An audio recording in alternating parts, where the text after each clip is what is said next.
Hello student, welcome to geometry defence academy. जैसा कि हमने मैथ की सीरीज चलाई हुई है नवोदय विद्यालय प्रवेश परीक्षा 2024 के लिए, उसकी आज हमारी तीसरी क्लास है। इससे पहले दो क्लास में हमने नंबर सिस्टम के बारे में जाना था। 3 प्रकार के नंबर सिस्टम थे, उसमें भारतीय प्रणाली और अंतर्राष्ट्रीय प्रणाली और रोमन अंक के बारे में मैंने अच्छे से डिस्कस किया था पिछली क्लासों में। मैं मानता हूँ वो आपको अच्छे से समझ में आया होगा। आज का जो हमारा टॉपिक है वो है संख्याओं के प्रकार, यानी कि संख्या कितने प्रकार की होती हैं उसके बारे में जानेंगे। इससे पहले हमारे चैनल को लाइक, शेयर, सब्सक्राइब और बेल आइकन का जो बटन है उसे प्रेस करें ताकि हमारी वीडियो का नोटिफिकेशन आपको मिल सके। तो बात शुरू करते हैं। ये संख्याओं के प्रकार, यानी कि संख्या कितने प्रकार की होती हैं। इससे पहले थोड़ा सा मैं आपको बता दूं, संख्या कहते किन्हें हैं, यानी कि हम संख्या किसे कहेंगे उसके बारे में थोड़ा सा जानेंगे। संख्या की अगर बात करें, संख्या जो है, जो अंक होते हैं, अंकों के समूह को, अंकों के समूह को संख्या कहते हैं।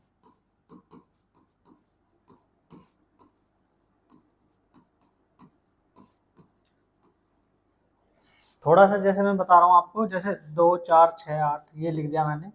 अगर इसे ऐसे लिखेंगे यानी कि ये एक समूह है, इसका मतलब ये 2468 एक संख्या है। लेकिन अगर मैं इसी को ऐसे लिखूं 2,4,6,8, ये कोई संख्या नहीं है, क्योंकि ये एक ग्रुप में नहीं है, ये ग्रुप में है, इसीलिए इसे क्या बोलेंगे, संख्या। तो हमने जाना संख्या किसे कहते हैं। अब इसके संख्याओं के प्रकार के बारे में जानते हैं अच्छे से। चलो, पहला जो प्रकार है वो कहते हैं हम प्राकृतिक संख्या। अब प्राकृतिक संख्या का मतलब है, मतलब ये भगवान ने नहीं बनाई है प्राकृतिक का मतलब, लेकिन इनका प्राकृतिक नाम इसलिए पड़ा है, जब हम किसी बच्चे से या किसी बड़े से या बूढ़े से किसी से भी बोलते हैं कि आप बेटा गिनती सुनाओ, तो जब भी शुरू करेंगे बच्चे 1 से शुरू करेंगे। इसीलिए क्योंकि सभी ने ये व्यवहार अपना रखा है, हम जो काउंटिंग है वो 1 से शुरू करते हैं, इसलिए हम इन्हें नेचुरल नंबर बोलते हैं, प्राकृतिक संख्या। तो प्राकृतिक संख्या जो 1 से शुरू होती है उन्हें बोलते हैं प्राकृतिक संख्या। और अगर हम प्राकृतिक संख्या की बात करें सबसे छोटी की, वो भी धन की, सबसे छोटी धन प्राकृतिक संख्या होती है 1। तो इससे आगे हम बढ़ते हैं। अब हम जानेंगे पूर्ण संख्या। जब हमने प्राकृतिक संख्या पढ़ी तो हमने 1 से शुरू करी, यानी कि हमारे से एक नंबर, एक अंक जो है मिस हो गया। कौन सा अंक मिस हुआ हमसे? 0।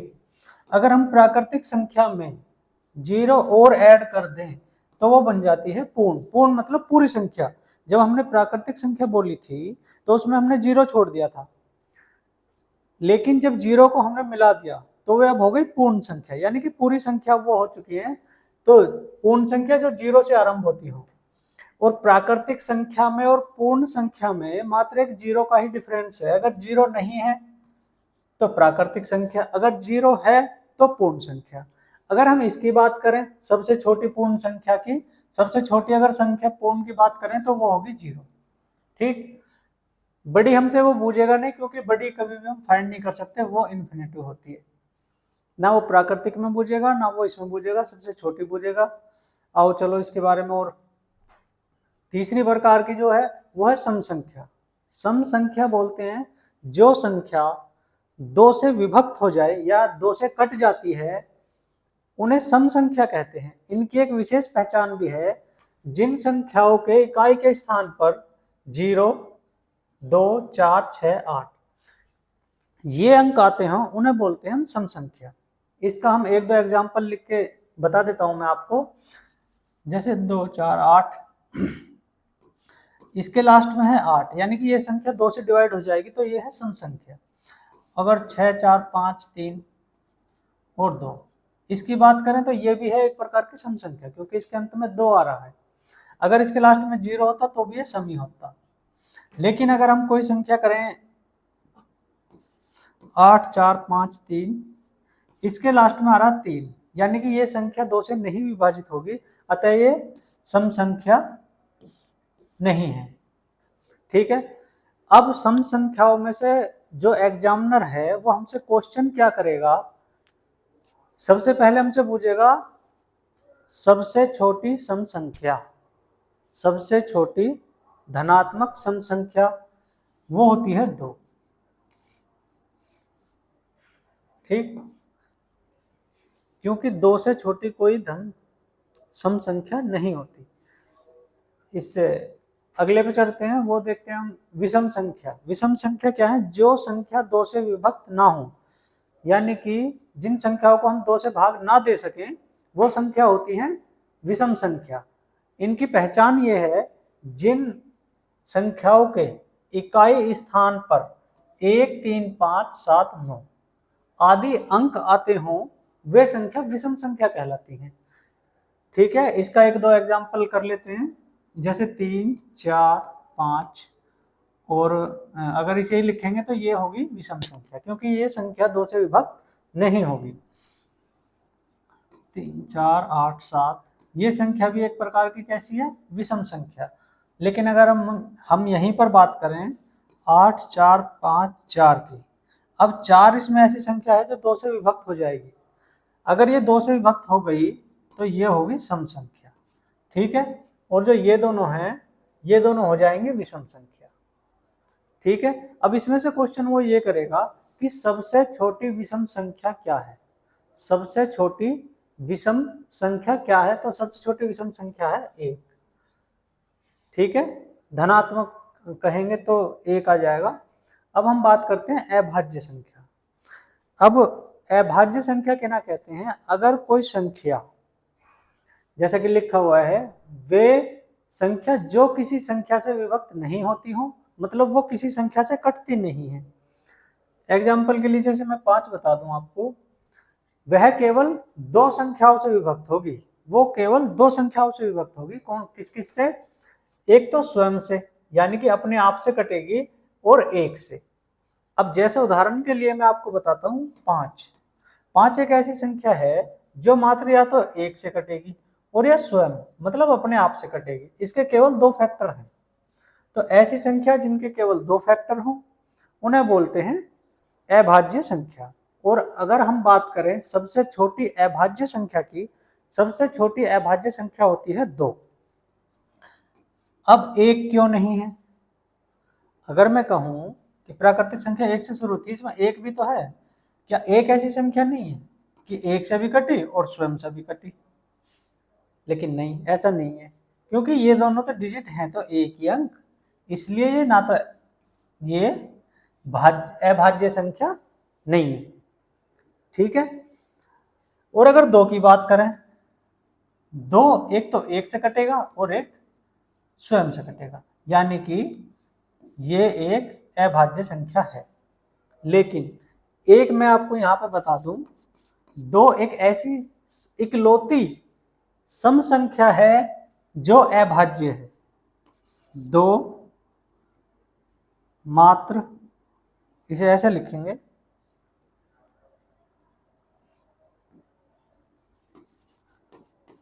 मात्र 2 एक ऐसी सम संख्या है, सम संख्या है जो अभाज्य है, जो अभाज्य है। इसका मतलब इसके अलावा कोई और ऐसी संख्या नहीं है सम जो अभाज्य हो। ठीक है, लेकिन अगर यहीं पे वो क्वेश्चन कर ले कि सबसे छोटी विषम अभाज्य संख्या, तो वो होगी 3, ये होगी विषम अभाज्य। मैं मानता हूं ये आपको समझ में आ रहा होगा, और ये होगी सम, सम अभाज्य। ठीक है बच्चों, अभाज्य।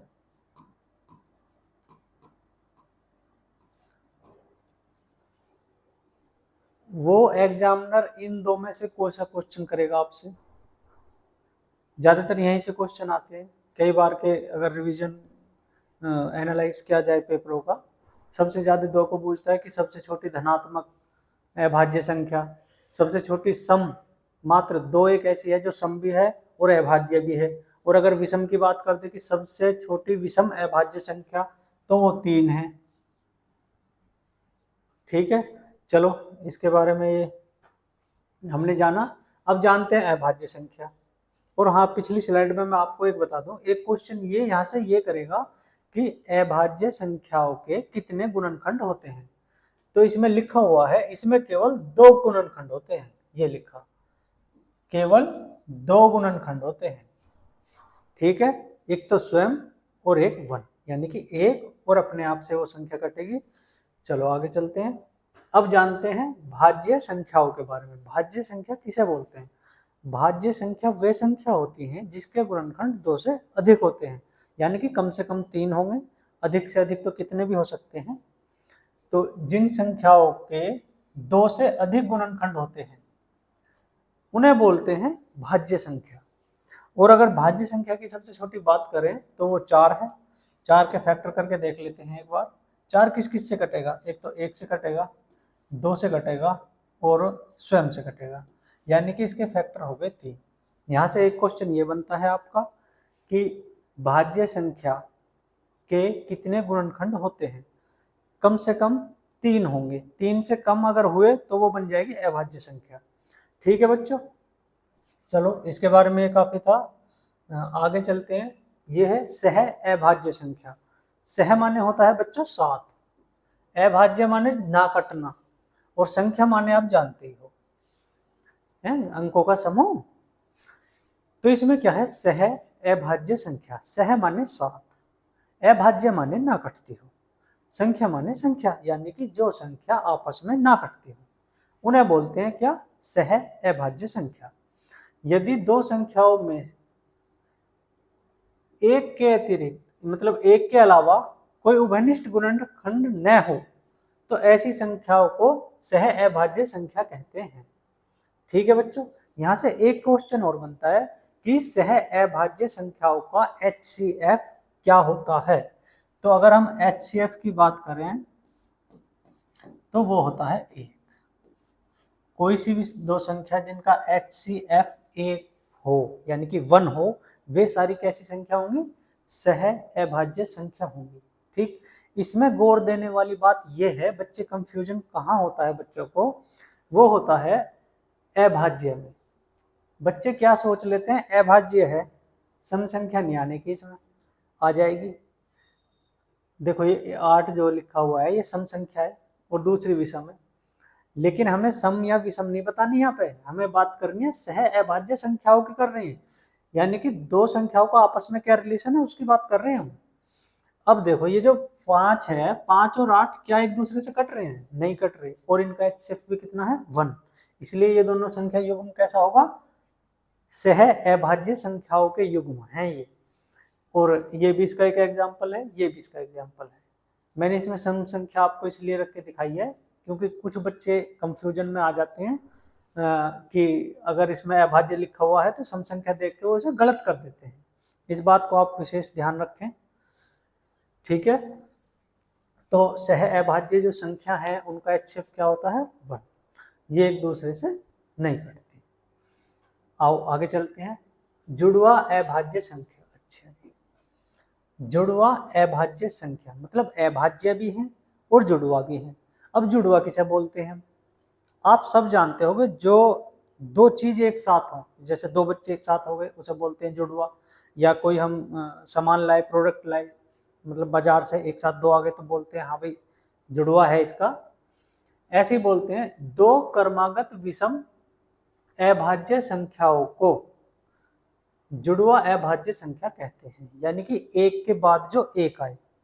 जैसे 3 की अगर बात करें, 3 के बाद आती है अभाज्य संख्या 5। अब जब 5 आई तो इसका मतलब ये जुड़वा है, यानी कि 3 के बाद 5 आया, 5 के बाद 7 आया, 13 के बाद 17 आया और 17 के बाद 19। लेकिन अगर मैं इसे कर देता 3 के बाद 7 तो ये जुड़वा अभाज्य नहीं होती, फिर ये होती सह अभाज्य संख्या। ठीक, इनका भी HCF एक ही होगा क्योंकि अभाज्य संख्या जो है उनका HCF एक ही है। अब मैं मानता हूँ ये जुड़वा अभाज्य आप समझ गए होंगे अच्छे से, मतलब जो क्रम से आए, एक के बाद दूसरी आए, बीच में गैप ना हो अभाज्य संख्याओं का। अच्छा, मैं एक आपको ट्रिक बता दूं अभाज्य संख्याएं निकालने की। हो सकता है आपने पहले भी देख रखी हो, लेकिन मैं एक बार आपको बता देता हूं अभाज्य संख्या निकालने के लिए, क्योंकि इसमें कुछ बच्चे थोड़े कंफ्यूज होते हैं। चलो मैं अभाज्य वाली वो निकाल लेता हूँ एक बार, स्लाइड उस पर वहीं पे बता दूंगा और अच्छे से। ये अभाज्य संख्या,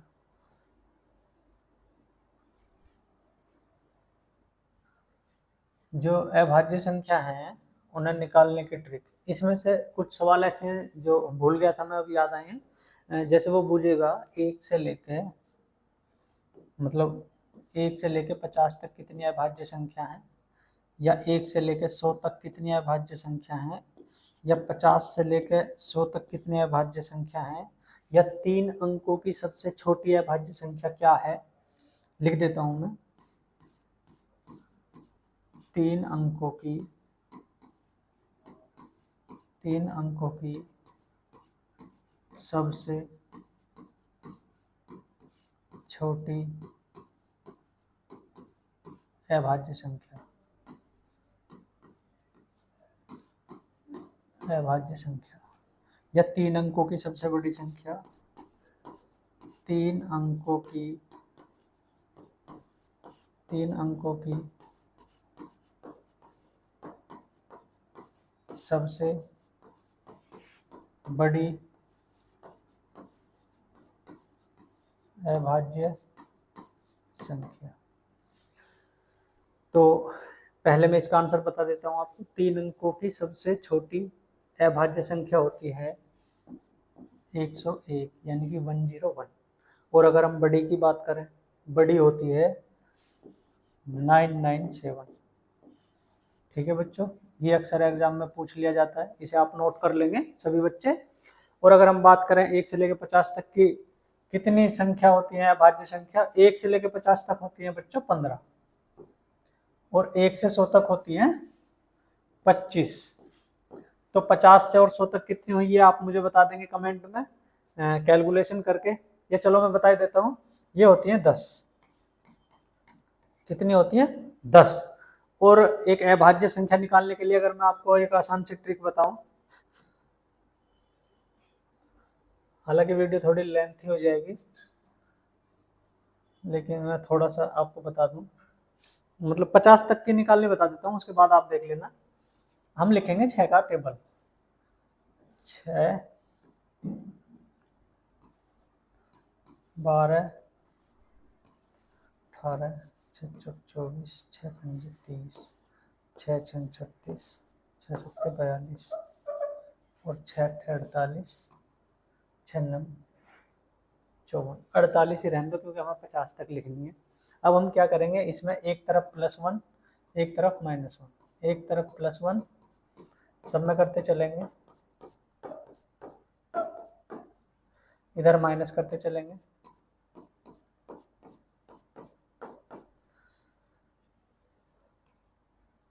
इधर भी कर देंगे +1 -1। अब 6 और 1 कितना होता है 7, और 6 में से गया 5, 12 और 1 13, और ये 11, 18 1 19, इसमें गया 17, 24 और 1 25। मुझे पता है आप इसे कहोगे कि यह अभाज्य संख्या नहीं है, इसका मैं बताऊंगा बाद में। 23 31 29 37 35 43 41, और अगर हम इसकी बात करें तो 49, और यहाँ 47। ठीक है बच्चों, अब इससे पहले की तो तुम्हें याद है कौन कौन सी है, कौन सी है, एक तो 2 है और एक 3 है। अब काउंटिंग कर लो, 1 2 3 4 5 6 7 8 9 10 11 12 13 14 और एक 15। अच्छा, ये 7 का स्क्वायर है इसलिए काट दिया, जिसके लास्ट में 5 होगा वो तो संख्या 5 से जरूर कटेगी, वो तो अभाज्य कभी होगी नहीं। एक ऐसी संख्या मात्र 5 ही है जिसका इकाई का अंक 5 है और वो अभाज्य संख्या है। इसे लिखने से आपको ये फायदे हो गए, एक क्वेश्चन आपको मिल गया ये वाला। मात्र 5 एक ऐसी संख्या है जिसका इकाई का अंक 5 है और वो अभाज्य संख्या भी है। ठीक, ये क्वेश्चन एक बार पूछा गया था, इसे आप थोड़ा ध्यान में रखेंगे। अब हम अपनी स्लाइड पर आ जाते हैं। ये जुड़वा अभाज्य, ये मैं आपको बता दिया था। जुड़वा अभाज्य किसे कहते हैं? जो क्रमशः है परिमेय संख्या। अगर हम परिमेय संख्या की बात करें, परिमेय संख्या में बहुत कंफ्यूजन होता है, आज उसे दूर कर देंगे थोड़ा सा। ये बराबर नहीं है जीरो के। परिमेय संख्या किसे कहते हैं? जिन संख्याओं को P/Q के रूप में लिखा जा सके उसे कहते हैं परिमेय संख्या। जहां Q इक्वल नहीं है जीरो के, यानी कि Q जीरो नहीं होना चाहिए। जैसा कि यहाँ पे दिखाया गया है नंबर्स 2, 3, 4, 2/3, 4/5। अगर हम बात करें 2 की, तो 2 क्या P/Q की फॉर्म में है? हम 2/Q को 2/1 लिख सकते हैं, ठीक। लेकिन मेरा ये मानना है, अगर मैं एक अपरिमेय संख्या लूं √2 और इसके बटे में 1 लिखूं, तो क्या इस एक ने इसकी वैल्यू का असर डाला? नहीं।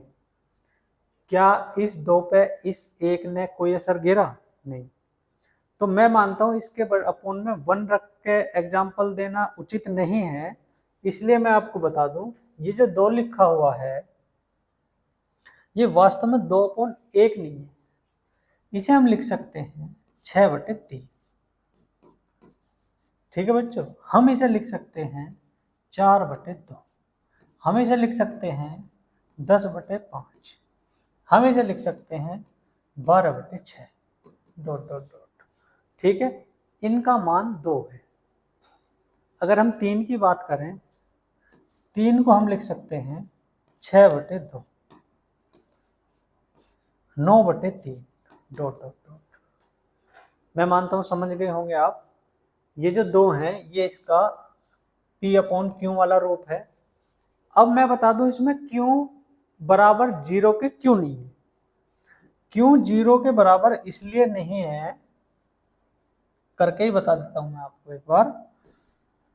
अगर मैं 2 लिखता हूं, 2, और इसके बटे में मैं 0 लिख दूं, ठीक है।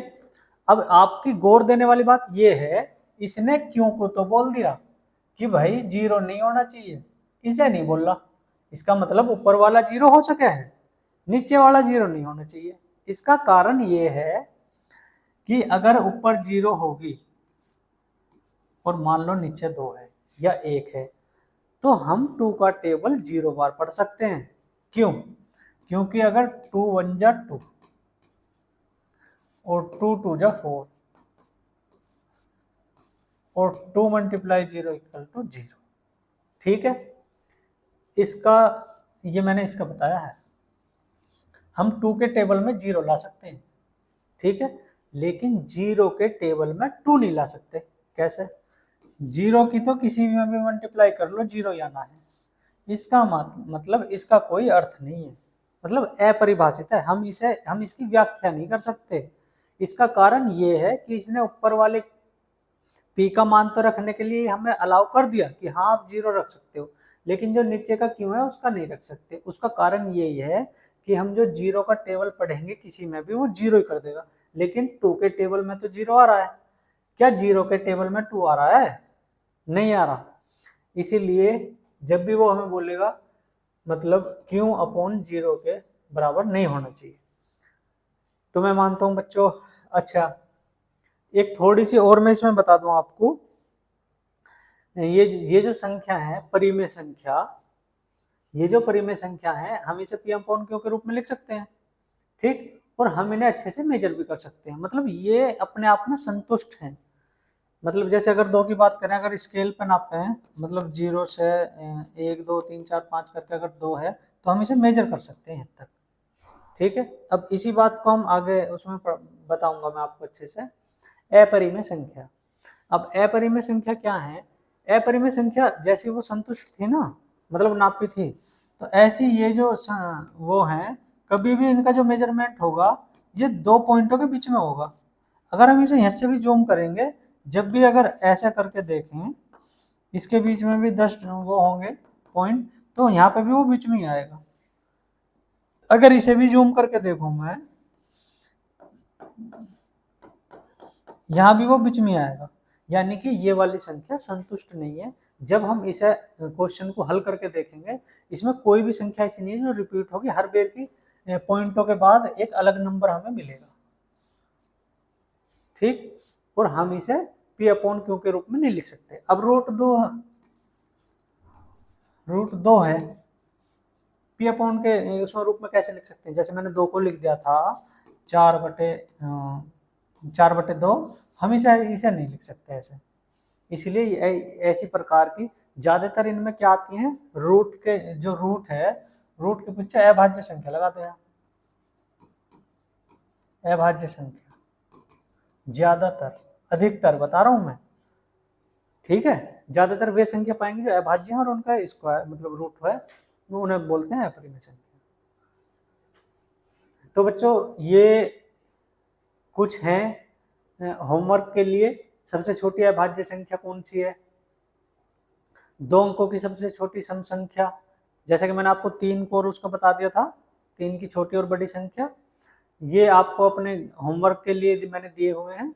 अगर किसी का आंसर ना पाए तो मुझे कमेंट में बताना, मैं उसका आंसर आपको दूंगा और अच्छे से समझाऊंगा।